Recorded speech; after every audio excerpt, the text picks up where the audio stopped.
Hello guys, update lang tayo sa ating ubas na pinrated ng GA3. So ito na sila, yung Baikonur natin. Nasa variation stage sila. Hindi ko naman dapat kasi napabunga to.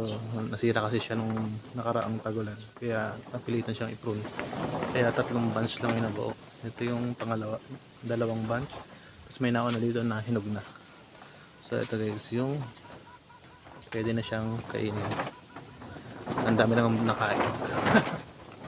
Dami na nabawas. Ito din guys, yung na-treated natin ang GA3. So titingnan natin ngayon kung naging seedless, kung naging effective yung ginawa nating pag seedless sa kanila. So kuha tayo ng bunga.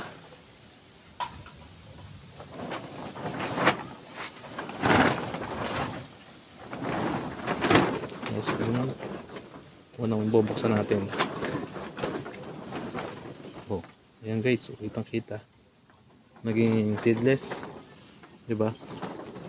Kaya pwede pala maging seedless ang Baikonur pag ginamitan talaga ng GA3. Tingnan natin. Tamis.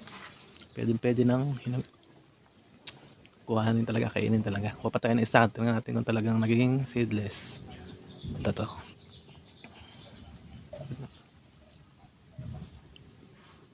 Ito yung pangalawang bunga. Oh. Yan guys, kitang kita, wala talagang buto.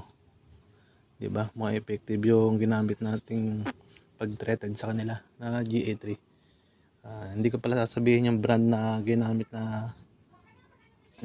kong brand ng GA3 dito. Huwag nyo kong pilitin, hindi ko sasabihin na ProGib. Ayan guys, parang effective yung ginawa nating pag-treated. So pangatlong bunga, try natin na kung talagang magiging seedless. Ayun, dami na nabawas. Ay, ito guys, parang may butong isa. Yan, may buto nga na isa. Yung malaking berries may buto. So hindi talaga 100% pa. Hindi kasi natin, first try pa lang naman natin na magpa-seedless ng ubas. Kaya hindi pa rin talaga natin makukuha yung perfect na ppm, na tamang ppm sa kanila. Saka siguro baka may tamang oras na pag-apply sa kanila. Ayun na guys, yung ating na-applyan ng Baikonur. So ang ginamit ko nga palang sa kanya, kung ilang ppm. Yung first na pag-apply ko, 17 ppm ang ginamit kong pag-apply sa kanya. Yun yung before bloom, bago pa siya mag-bloom. Tapos pangalawang treated natin, second application, ay ginamitan naman natin siya ng 21 ppm. Mas mataas na ppm sa ginamit natin sa first application. So yun ang naging result. Siguro nasa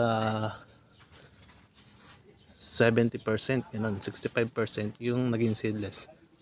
Medyo pag-aara, hindi pa rin natin na-perfect kasi nga first try pa natin. Pero subukan nating medyo itaas pa ng konti ang ppm sa susunod na pamumunga para malay natin baka maging seedless na lahat, di ba?